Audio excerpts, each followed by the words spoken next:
Assalamualaikum warahmatullahi wabarakatuh. Kembali lagi bersama saya Daman Duri.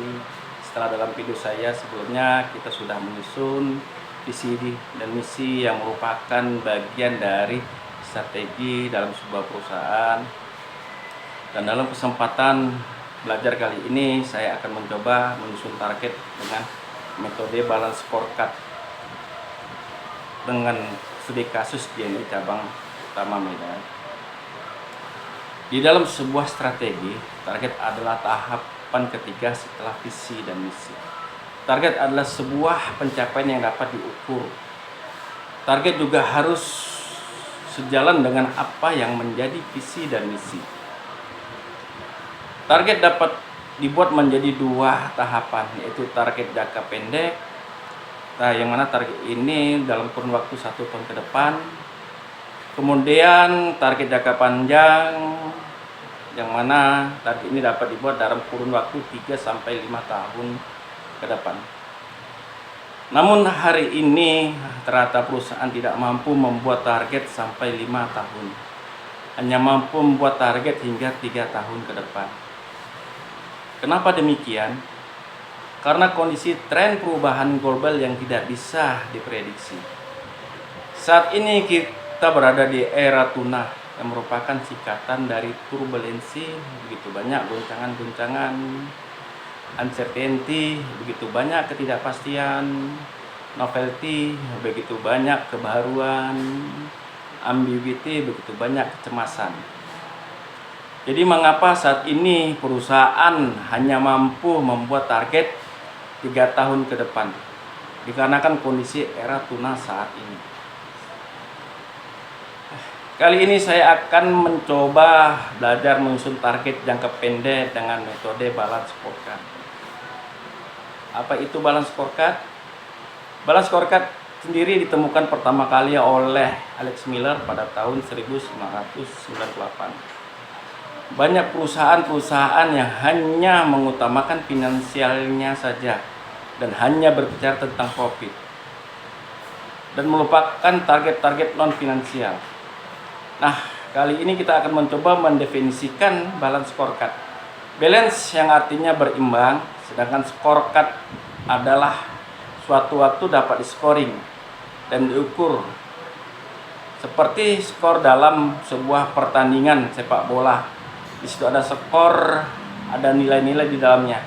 Jadi metode balance scorecard adalah keseimbangan antara target finansial dan target non-finansial. Mengapa harus memakai metode balance scorecard? Di JNE cabang utama Medan sendiri menyusun target jangka pendek, yaitu target 1 tahun ke depan dengan menggunakan metode balance scorecard. Dalam metode balance scorecard ada 4 perspektif, yaitu pertama perspektif finansial. Bagaimana kita mencapai hasil keuangan yang baik seperti yang kita harapkan. Yang kedua, perspektif customer.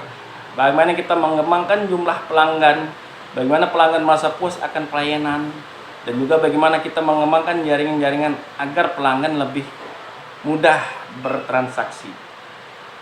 3, perspektif internal bisnis, yaitu bagaimana menciptakan kualitas produk yang baik dan tata kelola perusahaan yang baik.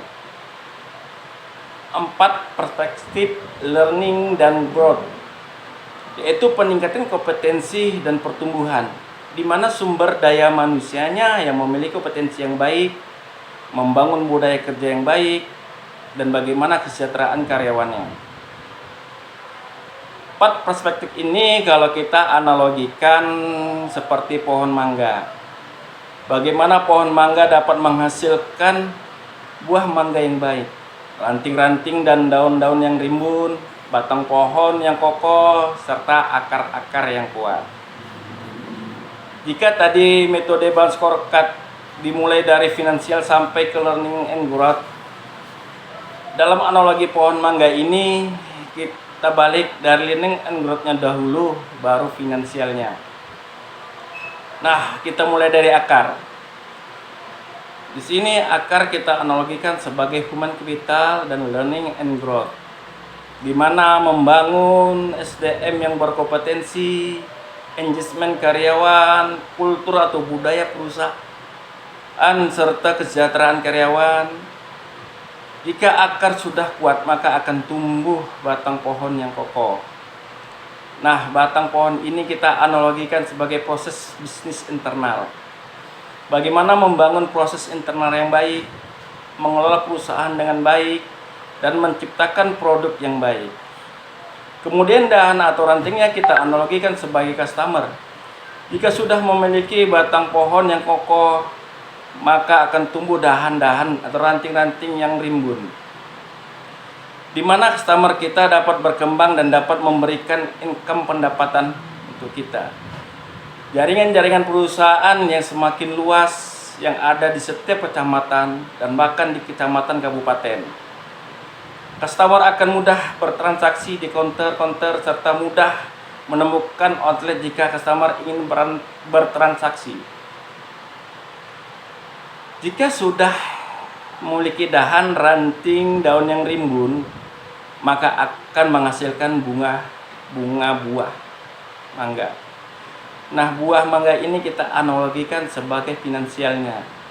Bagaimana kita mendapat hasil yang baik dari customer yang bertumbuh, membangun jaringan-jaringan sehingga dapat menghasilkan profit sesuai dengan yang sudah kita targetkan. Nah, sampai situ dulu metode balance scorecard dari saya. Nanti kita ketemu lagi dengan balance scorecard metode OKR dan metode SMART. Sampai jumpa. Assalamualaikum warahmatullahi wabarakatuh.